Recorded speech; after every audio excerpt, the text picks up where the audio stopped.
In order to get where we're going to go in this series, I need to start off today with an honest look, a reflection of where we are today in modern Christianity in America.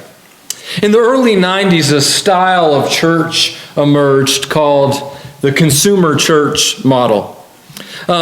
Business people had always worked in churches, but the business people and leadership at churches said, you know what?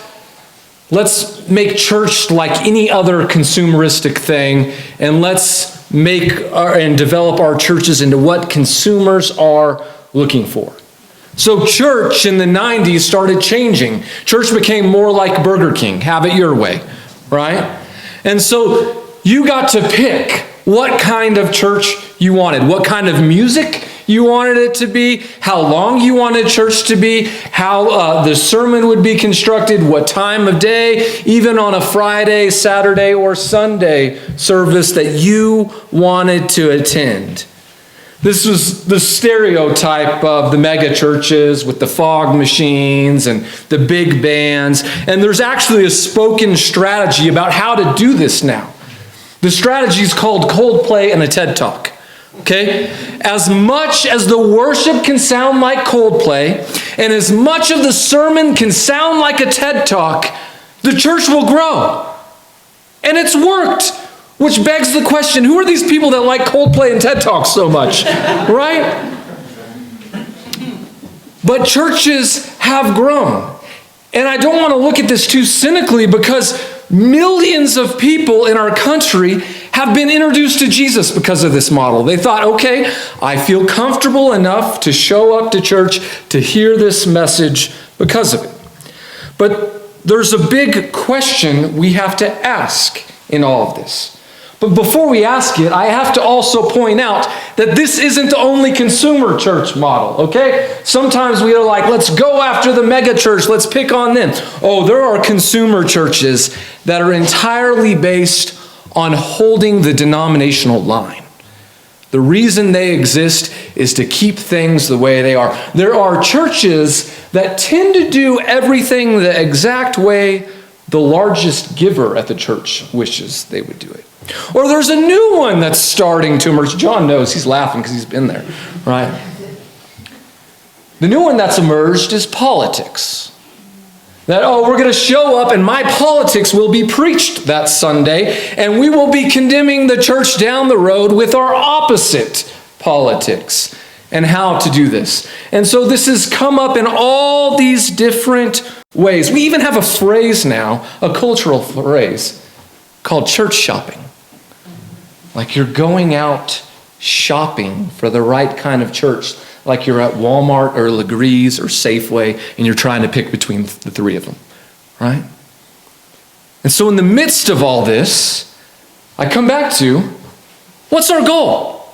What's our goal? Well, largely, if we're really honest, our goal has been to put rear ends in the seat, right? To fill the room, to have the pews full. And you know what? We've done it for the most part. Until recent years, it hasn't been a challenge. Since COVID, the pews have been full. It's been a good time in church history for church attendance. And so what's interesting in our society is even people that don't go to church often associate going to church with good people. Like, they say, they're good people. They go to church. Or we're concerned about someone and we say, man, things would just be better for them if they would go to church, right? And it's good to go to church, don't hear me wrong, but what I'm submitting to you today is that church attendance is not the peak of Christianity, okay? What I am submitting to you today is that church attendance is a symptom of a greater growth inside a follower of Jesus. And so that's why I give this critique today. But it doesn't come from a place of cynicism. I'm not trying to call out those big churches. I'm trying to simply ask, how might we be tempted or be guilty of the same kind of practices? You see, some of the preachers from the largest, most influential churches in our country are asking and have been documented asking the exact same questions I started out this sermon asking. One such preacher is a guy by the name of David Platt. David Platt is the youngest person ever to be a megachurch preacher. He tells the story in his book, Radical, how he was on a mission trip in Asia. He was gathered around in these secret meetings with Christians, and they were struggling with great persecution. One of them was told that if they were to continue to host Bible studies, that they would lose everything they had. The next was told, you know what? If they proclaim the gospel anymore, the people of the town are going to hold them down and cut out their tongue so they could no longer proclaim the gospel. It wasn't an empty threat. They had done it to people that they knew. And so in response to this, they prayed. But they didn't just have a little prayer like, God help us here. They laid face first on the ground, praying and grieving God for over an hour. And David describes that suddenly it got silent. They were done praying. They got up, and he could see in the room they were meeting in the indention of all the people on the ground. And what he saw there was puddles of their tears. That for an hour they had been sobbing to God. They had all their literally tears were making puddles on the ground.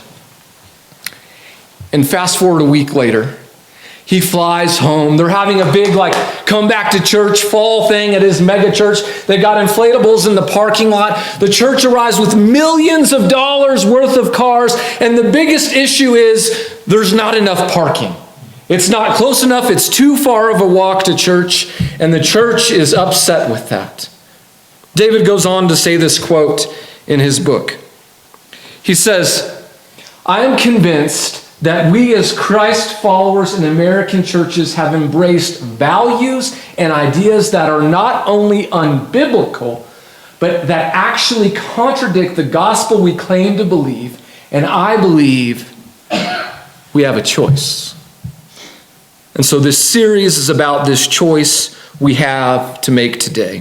What I'm going to share with you in this series is what I believe is a biblical foundation that is laid out for us in the Gospels. And it's my greatest desire that this church would follow this teaching that I'm going to lay out in this series, but not just this church, all churches. And I don't preach about this as if it's a place of weakness for us.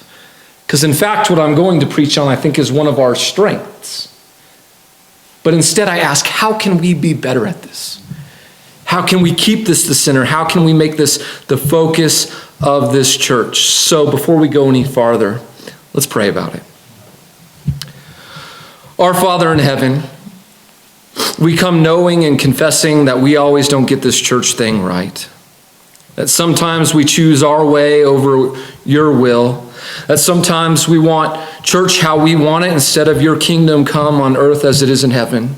So I pray that your Spirit would work in our hearts today to convict us where we need to grow into your people. Pour through me the gift of preaching, that we may have the courage to follow Jesus wherever he leads us. Pray this all in his name. Amen. Almost 2,000 years ago was a time of unrest in the world. It's hard to explain how contentious it was, but people were looking for hope all over. Walking over a hillside walked a teacher. A teacher's known as a rabbi, and this rabbi did the unthinkable thing. He walked up to a lake and he saw two working fishermen. It was an event so significant that it's recorded in all four accounts of this rabbi. This rabbi's name was Jesus. And this rabbi would go on to say three of the most influential words in human history. Come, follow me. Jesus said, follow me to Simon and his brother Andrew. And they did it. They dropped everything, their lives, their businesses, their family, and they followed the rabbi that they hoped would be the Messiah. Eventually, 10 others got the same call to follow Jesus. And the question echoes today. Is the call the same? Are Christians still called to follow Jesus? Should we still follow Jesus, or was that just for them? Or maybe the more important question to ask is, who are we following? Who is it? Who are you following? I mean, this is the point in the sermon where the preacher is supposed to call out all the teenagers and the young adults for all the influencers they're following on social media, right? I'm supposed to wave my finger and talk about the dangers of following those people and letting them influence you and the way it can wreck your life. But here's the question I know those young people would ask of us. Oh yeah, but who are you following? You want a really tough litmus test? If you can get your kids to be open and honest and truly tell you this, ask them, hey, so who do you think mom and dad are following? See if you can listen to the answers they give you. Now, I know, we want to believe that we plot our own course in life, that we're the captain of our own ship, that we control our own destiny. But powerful forces are at work in the world and always have been that have vested interest in us believing this idea because it allows them to manipulate us. If we think it's all our own idea, if we convince ourselves of this, then we can be easily manipulated. Sociologist Dr. Robert Bahal coined the term the myth of rugged individualism. However, the truth is, every time we turn on the TV, every time we open our phones, there are powerful forces at work trying to disciple us. And so the question we must always ask of ourselves is the world forming me, or is Jesus forming me? In other words, who's your rabbi? And so in order for this word rabbi to make any sense for us, I need to spend a few minutes talking about the Jewish education system. I'll be brief. Don't fall asleep on me, okay? Elementary school kids in Jesus' day went to school, instead of calling it elementary school, it was called Bet Sefer. It means the house of the book. And on the side of the church, which they would have called a synagogue, would have been a large room that would have been the classroom for the children. There would have been a scribe or a teacher there whose job was to teach the kids. And by the time the kids were 12 or 13 years old, they would have memorized the Torah. The first 5 books of the Bible, completely memorized. For the vast majority of Jewish kids growing up in the system, this was the end. They went out to work the family trade, to have families, to continue on with their lives and their system. But for a few of them, the best and brightest, they would get to continue on. They'd get to move to the second level of education we might consider like college. It was called Bet Midrash, meaning the house of learning. And by the age of 17, get ready for this, they had the entire Old Testament memorized. Okay, we're trying to read through the Old Testament in Bible class right now, and we're struggling through reading it through it one time. And they're like, oh, man, I got to memorize this, you know? They're working through it. That is commitment. But again, at this point, the vast majority of them, they left. They went home. They went on to the family trade. They went to do something different. But a few of them, the best and the brightest, would apply to apprentice under a rabbi. And getting into one of these programs was more exclusive than getting into med school. It was like getting into an Ivy League school was such an accomplishment. They'd have to go up to this rabbi and ask to follow this rabbi and go through this process that we will talk about more. But what is a rabbi? Well, Jesus was a rabbi. But Jesus was not even close to the only rabbi. In fact, one of the things we often overlook about Jesus is how much Jesus honored and worked in the Jewish system Jesus was brought up in. So rabbi translated literally means master. In practice, they traveled from town to town, teaching in parables and riddles. Their credentials were their life experiences. And for income, they might work part of the year like as a carpenter or something, or they might rely on the hospitality of others. But that's how they got by. Now, interestingly enough, Moses was considered to be the first rabbi. And remember, prophecies were that there was a new Moses to come who would restore all things. And so they were waiting for this Messiah to appear, a warrior, a military leader, but they also expected this person to be a great teacher. A rabbi was one of the most revered Jewish people in Jewish society, and the Jewish people believed that becoming a great scholar represented supreme achievement in life. Think about that. So in Jewish culture, it would make sense that a Messiah would also be a rabbi. In other words, no wonder Jesus became a rabbi. And like most rabbis of Jesus' day, Jesus had disciples. So let's explore disciples for a minute.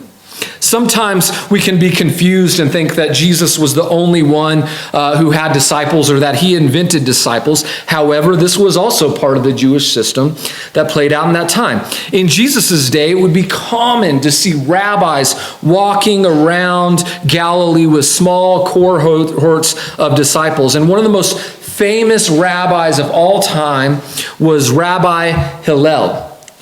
This might sound familiar because in our series on the Sermon on the Mount, we talked about how Jesus contrasted and agreed and both disagreed with this rabbi's teaching in different ways. Rabbi Hillel had 80 disciples following him. After Jesus came a popular rabbi called Rabbi Advika, who only had 5 disciples. In the New Testament, John the Baptist had disciples, and many of the Pharisees had disciples. The Apostle Paul, before he was Paul, was Saul, and he was a disciple of a rabbi named Gamaliel. Okay? We don't use the word disciple much anymore in culture today, but the Hebrew word is Talmud. This simply means student of a teacher or a philosopher. Being a disciple was more of an on-the-job type of a training. We might use the word today, apprentice. You're apprenticing someone. You're learning from them. It's rational. It's practice-based. It's real life. It's a common types of experiential learning. And instead of us, where we typically in our education focus on retaining information, it was all about gaining wisdom. Wisdom for actually living your life. So Jesus' first disciples, they weren't concerned about passing a test, getting a degree, posting a certificate on the wall in their office. It is to master the art of living in God's good world. And that's what they were trying to do. That's what they were trying to learn from Jesus. So they did this in 3 ways. First, they followed and would be with the rabbi all the time. 24/7, no breaks. They were literally following the rabbi, known for being covered in the dust of your rabbi. A good disciple was covered in his rabbi's dust as he followed him down the road.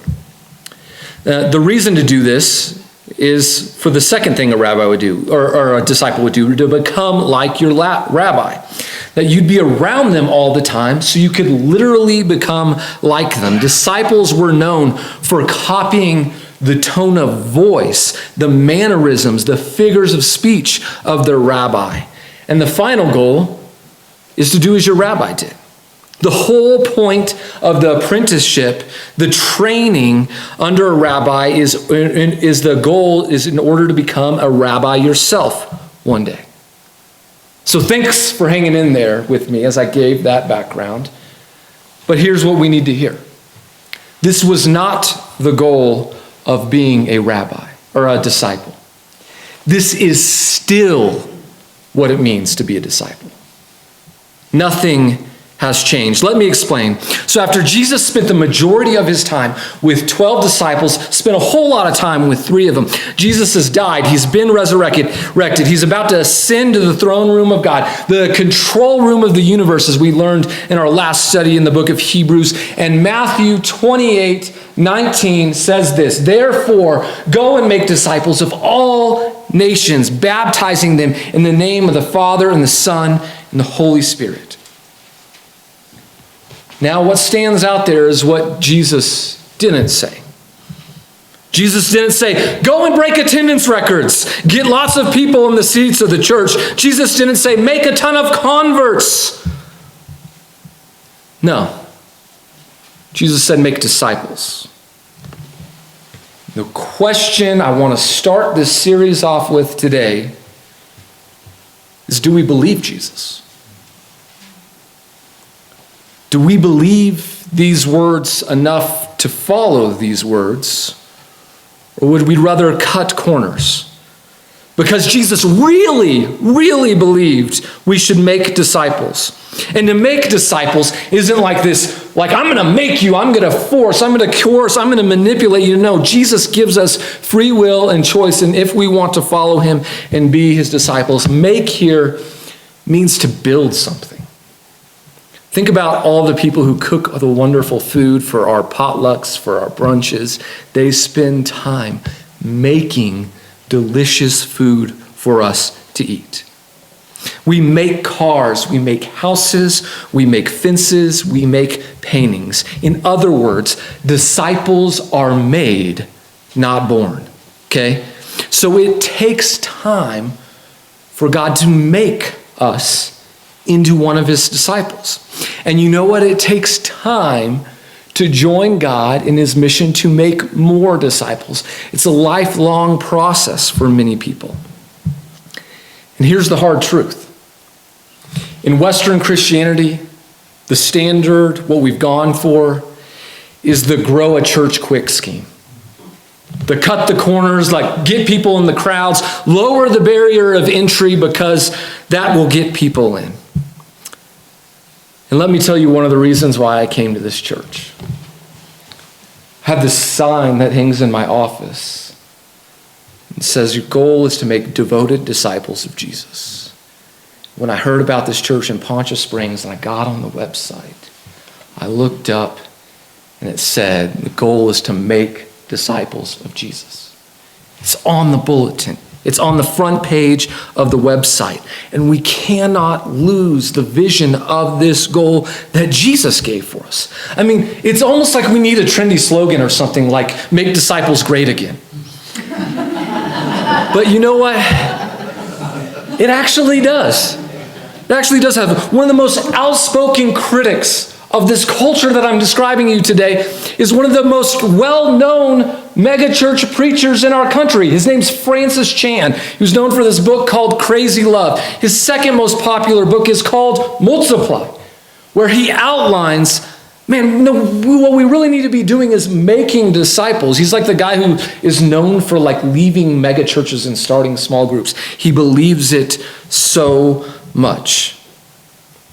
And so we have to decide if we're going to take this decision to follow Jesus, to be a disciple, and to make disciples seriously. But as we get ready to conclude this sermon, one of my hopes that you will see through this sermon series is how these disciples actually changed the world. That the world we live in today is uniquely different because of the disciples that came before them. Rome was determined to stamp out Christianity, to get rid of it. Rome had gotten rid of many kingdoms, and they did it all the same way. They crucified them, they killed them, they tortured them, they punished them. But you know what? It didn't work with the Christians. They kept crucifying them, they kept putting them in the Colosseum, and it just didn't work. And so later on, a new emperor came, Constantine. And the Christians came and talked to Constantine and said, can we end the act of crucifixion? This is a horrific, horrible act. And Constantine agreed. I mean, step back and consider this for a minute. Why does our world not have crucifixion today? Because Christians ended it. They said no more of this practice. And so the Caesar of the New Testament was this Caesar named Nero. He thought he was a god. Others believed it. Actually, after his passing, they built a church in Rome to summon the ghost of Nero. What a great October as we get ready to go to Halloween thought. But 1,600 years later, nobody believed that. Instead, this church that was built to summon the ghost of Nero was turned into a church to worship Jesus. How crazy is that? And in a weird turn of events, an artist by the name of Caravaggio, I'm sure he made great Italian food, was commissioned to make a painting of the first disciple. The first disciple, Simon Peter, the rock on which the church was built, was executed in Rome. And 1,600 years later, on that wall of that church, is this painting. This painting and it's this beautiful picture to me of the very first disciple saying, I will follow Jesus wherever he leads me, even if it's to my own cross. And church, if you have the eyes to see it, this is truly winning. So I ask you the question today. Can you be like Peter? Will you follow Jesus wherever he leads you?